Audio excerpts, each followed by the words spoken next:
नहीं, इस बार तो मतलब थोड़ा उम्मीद भी नहीं था कि लिस्ट में आया, क्योंकि मैं ना प्रेफरेंस बस 3 ही डाली थी कि अगर अंडर 15 आएगा तो आपको रैंक मिलेगा, नहीं तो नहीं मिल पाएगा, क्योंकि ऑलरेडी सेलेक्टेड थे।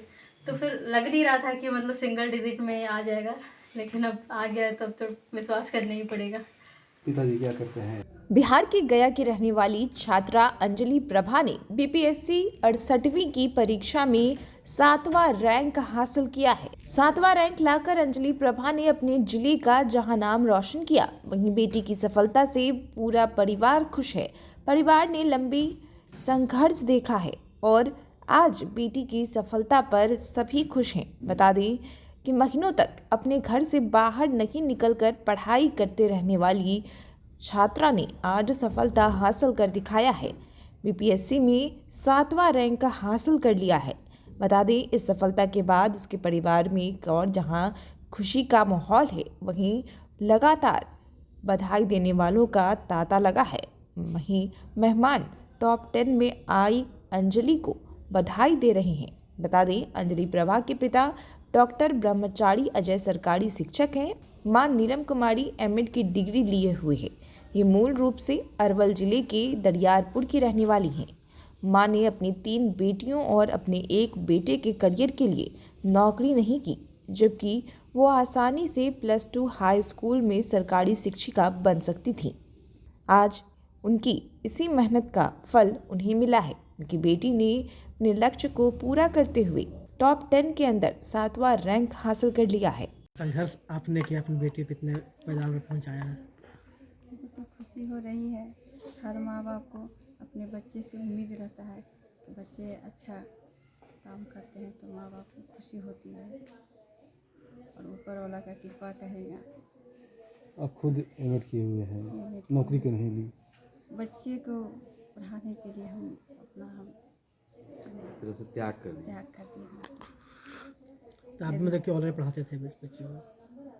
बच्चे को हमको कहना नहीं पड़ता था, वो खुद से वो अपना ये करती थी। उनको दबाव नहीं देना पड़ा, को भरोसा था बच्चे का, अपने बच्चे का अच्छा करें। अब कितनी खुशी है कि बेटी एक अधिकारी बन गई। हर माँ बाप को खुशी होती है। तो क्या अब क्या आगे को और कुछ देखना चाहेंगे कि मेरी बेटी यही रहेगी और आगे नहीं जाएगी? नहीं, और आगे इच्छा है कि और आगे किसी के। तो कितना योगदान रहा आपका, खासकर जैसे बता रहे थे कि आपने पूरा रहा, परिश्रम पूरा किया रहा। आपने? हाँ, मेरा तो पूरा योगदान रहा। क्या नाम है? नीलम कुमार। जानकर के बहुत अच्छा लग रहा है और सबसे पहले तो आप लोग को मेरा प्रणाम और धन्यवाद है कि आप लोगों ने नोटिस किया और हमारे घर पर आए हैं। ये बहुत अच्छा लग रहा है। कहा गया है कि श्लोक है संस्कृत में, पूत सपूत काधन संचय, पूत कपूत काधन संचय। तो हमारी बेटी जो है, बेटे के समान में 3 बेटियां हैं, एक बेटा है। तीनों बेटियों को मैंने स्वावलंबी बनाने के लिए ठान लिया था और तीनों बाहर में रह के पढ़ाई कर रही थी। ये दिल्ली यूनिवर्सिटी से केंद्रीय विद्यालय 2 से 12 की और दिल्ली यूनिवर्सिटी से जो है ये ग्रेजुएशन की, अभी पीजी कर रही है आपको नालंदा ओपन से। तो हमने ये ठान रखा है कि इन सबों को जो है स्वावलंबी बनाना है और बेटी ने पूरे शिक्षक समाज को गर्व प्रदान किया है और मैं सभी शिक्षकों की ओर से सबका स्नेह और प्यार मिला है, तभी ये हो पाया है। आप सबों का प्यार मिला है, ऊपर वाले का प्यार मिला है। और कैसे जानकारी मिली आपको कि बेटी पास कर गई है? घर में ही रात में थे, बेटी यहीं आई हुई थी तो नेट पर आ गया था। तो एक हमारी छोटी सिस्टर इन लॉ है, उन्होंने फ़ोन किया। फिर एक साधु का लड़का है, वो टीवी में न्यूज़ आ रहा था तो उसने बताया फ़ोन करके। अच्छा, तो कितनी खुशी लगी? यहाँ बहुत अच्छा लगा, बहुत अच्छा लगा। संघर्ष तो करना पड़ा है सर, तपस्या करना पड़ा है। 5 साल बेटी को हमने जो है तपस्या करवाया है। हमारी वाइफ का भी उसमें बहुत बड़ा योगदान रहा है। वाइफ खुद नीलम कुमारी एमएड की हुई हैं और उन्होंने सर्विस नहीं किया और बेटियों को जो है उन्होंने काउंसलिंग किया है, मोटिवेशन दिया है, प्रतिदिन बात करते थे वो। अभी ये जो 68 बीपीएससी का रिज़ल्ट आया उसमें मुझे अभी सफलता मिली है। इससे पहले 67 बीपीएससी में भी मुझे सफलता मिली थी, तब मुझे 158 रैंक मिला था, बट इस बार मुझे 7th रैंक मिला है। तो ये बहुत बड़ी उपलब्धि है मेरे लिए और मेरे पूरे फैमिली के लिए। किस तरह से तैयारी किए थे, कहाँ रह कर किए हैं तैयारी? तो मैं अपना पहले जो बैकग्राउंड है, एजुकेशनल बैकग्राउंड, उससे बताती हूँ कि मैंने अपना 12th तक का पढ़ाई केंद्रीय विद्यालय नंबर 2 गया यहीं से की हूँ। उसके बाद मैंने अपना ग्रेजुएशन ज्योग्राफी सब्जेक्ट में दिल्ली यूनिवर्सिटी के शहीद भगत सिंह इवनिंग कॉलेज से की हूँ, जो कि मेरा 2020 में कंप्लीट हो गया था।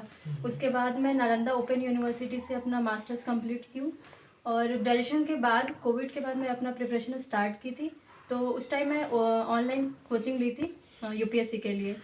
और उसके बाद क्या हुआ था कि मैं फर्स्ट अटेम्प्ट दी थी यूपीएससी का 2022 में, लेकिन प्रीलिम्स नहीं हो पाया था। उसके बाद मेरा फोकस बीपीएससी पे हो गया, और फिर बीपीएससी का जितना प्रिपरेशन था वो मैं खुद से की थी। प्रीलिम्स मेंस का था, जो भी आंसर राइटिंग करना था वो मैं खुद से की थी। अपना कॉपी वगैरह जो भी इवेल्युएट करना था वो भी मैं खुद से ही की थी। तो इसमें मतलब कि कहीं कोचिंग की तैयारी नहीं की? हाँ, कोचिंग का मेरा जो रोल है वो ये था कि मेरा जो बेस था, जो मैं जब स्टार्ट की थी यूपीएससी के लिए, उस बेस को क्लियर करने के लिए मेरा कोचिंग इम्पॉर्टेंट रोल प्ले किया है स्टार्टिंग में। तो कोचिंग कहाँ गया किए थे? नहीं, कोचिंग मैं दिल्ली में ही की थी, लेकिन वो ऑनलाइन था। तो कितने वही कितने घंटे तैयारी करते हैं? जब मैं स्टार्ट की थी पढ़ना उस टाइम पे डेली बेसिस पे 8-9 घंटे हो जाते थे, और जब एग्ज़ाम नज़दीक आता है ना तो आप 10-12 घंटे मान लीजिए इतना हो जाता है। तो आपको लगा कि हम 7वां रैंक लाएंगे या फिर टॉप 10 के अंदर में रहेंगे? नहीं, इस बार तो मतलब थोड़ा उम्मीद भी नहीं था कि लिस्ट में आया, क्योंकि मैं ना रेफरेंस बस 3 ही डाली थी कि अगर अंडर 15 आएगा तो आपको रैंक मिलेगा, नहीं तो नहीं मिल पाएगा, क्योंकि ऑलरेडी सेलेक्टेड थे। तो फिर लग नहीं रहा था कि मतलब सिंगल डिजिट में आ जाएगा, लेकिन अब आ गया तब तो विश्वास करना ही पड़ेगा। पिताजी क्या करते हैं, कितनी को श्रेय देंगे? पापा ये स्टेट गवर्नमेंट में टीचर ही है, लेकिन अभी हेडमास्टर के पोस्ट पे यही गया में पुना कला परैया में हाई स्कूल के हेडमास्टर है वो।